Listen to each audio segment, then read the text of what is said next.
Sunod-sunod talang pagtaas sa presyo ng mga pangunahing bilihin. Kabilang na po dito ang bawang na mabangong panggisa at sangkap sa pagkain. Kaya naman maraming mamimili ang umaalma sa pagmahal ng presyo nito. Ang bawang bilang bahagi ng araw-araw na pamumuhay ng maraming Pilipino at ang mga hakbang ng pamahalaan upang matugunan ang problema sa supply nito. Alamin sa balitang hatid ni Benj Bondong.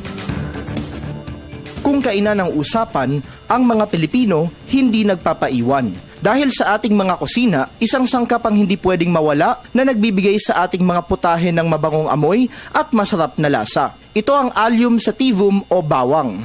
At kapag naamoy at natikman ang pagkaing sinahugan nito, tiyak na ika'y gaganahan.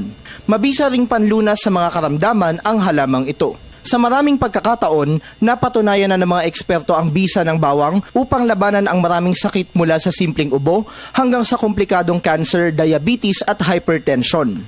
Bahagi rin ito ng paniniwala at kultura ng iba't ibang lahi sa mundo. Kung sa Europa, ito ang panlaban sa mga vampira, para sa ating mga Pinoy, sa aswang o ito ang pantaboy. Pero ngayon, mukhang hindi na lang aswang ang takot sa bawang dahil ang maraming mamimili tila nasindak rin sa paglobo ng presyo nito sa pamilihan. Nasa 200 hanggang 250 pesos ang kada kilo ng lokal na bawang habang aabot naman sa halos 300 pesos ang bawat kilo ng imported. Bagamat mahal, walang magawa ang mga mamimili dahil mahalagang sangkap ito sa pagluluto. Kailang kasi hindi naman masyadong lahat lalagyan mo ng bawang. Lagyan lang yung adobo, paksiw, pork chop, ganun lang. Noong 2013, umabot sa 8,841 tonelada ang kabuuang produksyon ng bawang sa bansa.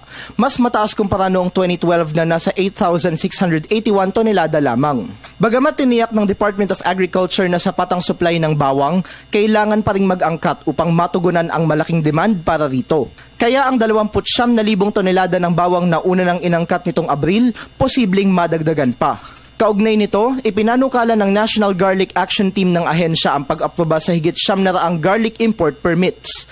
Kung maaaprobahan, 50 tonelada ng bawang ang kada import permit na may kabuuang dami na higit sa 46,000 tonelada. Paniwala ng ilang garlic growers, bunga ng nagaganap na hoarding o pangiipit sa supply ang pagsipa sa presyo ng naturang sangkap. Ang palasyo, agad na inatasan ng mga kaukulang ahensya upang mapangalagaan ang kapakanan ng mga mamimili laban sa mga mananamantala.